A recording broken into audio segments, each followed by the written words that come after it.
Hello everyone, welcome in NM the sweet. So आज मैं आपके साथ एक बहुत ही प्यारा सा मोमेंट शेयर करती हूँ। सो एक्चुअली बहुत दिन से मेघा घर पर नहीं आई थी, तो सडनली मेघा और उसकी फ्रेंड्स खुशी एंड मुस्कान ने डिसाइड किया घर आने के लिए। मैं तो शॉक थी और सरप्राइज्ड भी, और मुझे बहुत अच्छा लगा कि ये लोग आए। फिर मुझे पता चला कि दी की हेल्प से मेघा ने मेरे लिए एक बहुत ही प्यारा सा गिफ्ट बनाया है, जो कि उसमें हमारी पिक्चर्स है, हमारे सारे बेस्ट मोमेंट्स कैप्चर हैं। और ऐसा कि आप जैसे कि आप देख सकते हो, एक्चुअली मेघा बहुत अच्छी है आर्ट्स में। सो आप देख ही सकते हो इस गिफ्ट से।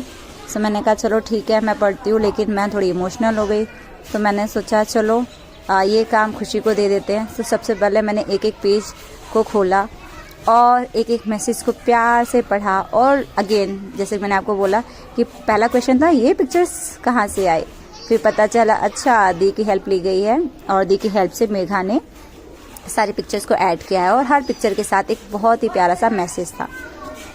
जब मैंने इन सब को देखा, फिर मैंने खुशी को बोला कि तुम्हारी पनिशमेंट है, अब तुम इसको रीड करो। एक्चुअली उसका प्रोनाउंसिएशन, उसका एक्सेंट बहुत अच्छा, बहुत हार्ड वर्किंग लड़की है।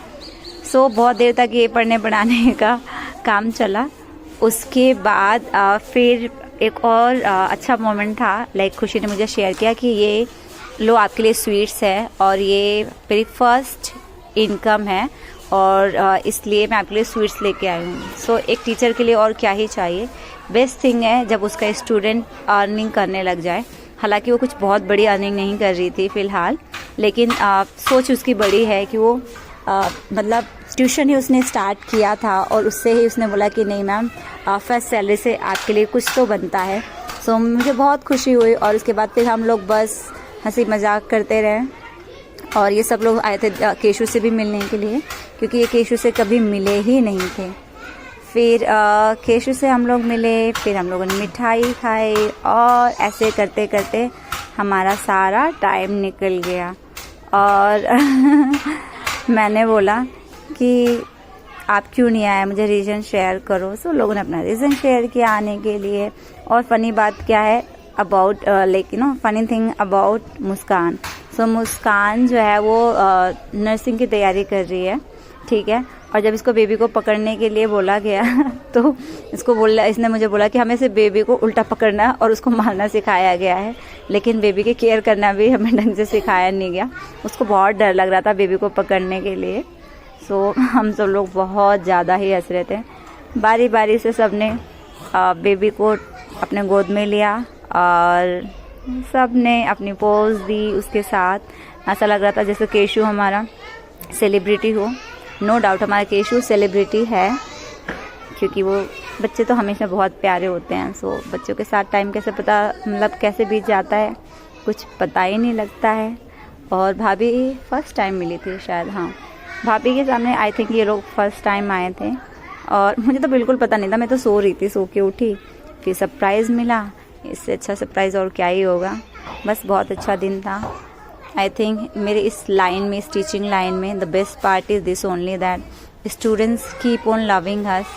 And which job are you doing and are you happy with your job और नॉट। मेघा रानी हमारी तैयार ही नहीं थी स्वीट्स खाने के लिए, मगर मैं कहाँ मानने वाली थी। मैंने कहा नहीं, सब लोग स्वीट्स खाएंगे। और मैं केशु को बोल रही थी कि बुआ लोगों के ऊपर थोड़ा उनका स्वागत किया जाए, है ना, थोड़ा टॉयलेट कर दो 2 नंबर कर दो।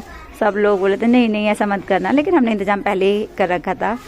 जाहिर सी बात है, भाभी पहले बोलते हैं बाहर वालों के सामने ऐसा कुछ नहीं होना चाहिए, तो हमने डायपर पहना रखा था। और फिर दीदी बता रही थी कि कैसे दीदी और बच्चों ने मिल के वो प्यारा सा गिफ्ट वो मेरे लिए प्रिपेयर किया। उन्होंने फ़ोटोज़ दी थी, क्योंकि मेघा के पास फैमिली वाली फ़ोटोज़ नहीं थी, हमारी वाली फ़ोटोज़ थी। सो यहीं पे मेरा ब्लॉग एंड होता है। होप सो आपको मेरा ब्लॉग पसंद आया होगा। अगर आपको मेरा ब्लॉग पसंद आया, so please do like, share and subscribe. One more information I am giving that I am going to start online classes at my home and offline as well. If you are interested, you can comment me, because now I am thinking to leave FEA and I will just teach for part time. Rest I am not thinking to do any job for some time. I am on break because it has been 5 years, and from 5 years I have not taken break continuously I was teaching, whether I was well or I was not well, because I was thinking about my student. But I think now it's my high time to think about myself and to go with my job. So this is what I have decided. Hope so you will support me. Keep on watching my videos, like, share and subscribe. Thank you so much. And don't forget to talk about your job, and do mention what do you like about your job, right? And is it okay to leave the job or not? What is your opinion? Finally, okay, I'm saying bye, because you must be saying she's saying bye, but actually she is not going. Bye bye, have a great